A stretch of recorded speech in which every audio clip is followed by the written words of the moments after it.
খেজুর খাচ্ছেন, যখন বিশ্বনবী বললেন জান্নাতের দিকে ছোট, যে জান্নাত আকাশ জমিন বিস্তৃত, বিশ্বনবীর কথা শোনা মাত্র সাইয়েদনা উমাইর ইবনে আল-হুমাম বললেন বাহ বাহ। কি বললেন? বাহ বাহ, মানে চমৎকার, মাশাআল্লাহ, চমৎকার। আমরা ইদানিং কালে চমৎকার কিছু দেখলে ইংরেজিতে বলে ফেলি না ওয়াও ওয়াও, বাহ বাহ, মাশাআল্লাহ।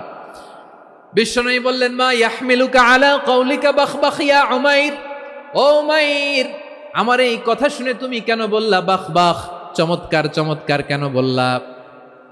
সাইয়েদনা উমাইর ইবনে হুমাম রাদিয়াল্লাহু তাআলা আনহু বললেন, ইয়া রাসূলুল্লাহ, আপনার এই কথা শুনে আমি বড্ড খুশি হয়েছি, আর আমি প্রত্যাশা করছি আমি যদি ওই জান্নাতের মালিক হতে পারি তাহলে কতই না ভালো হতো। সুবহানাল্লাহ বলেন। বিশ্বনবী বললেন ছোট এই জান্নাতের দিকে, যে জান্নাত আকাশ জমিন বিস্তৃত। আপনার এই চমৎকার মুখনিসৃত কথা শুনে আমার হৃদয়ের মধ্যে জান্নাতি হওয়ার বাসনা জেগে উঠলো, এজন্য বলেছি বাহ বাহ, আমি যদি ওই জান্নাত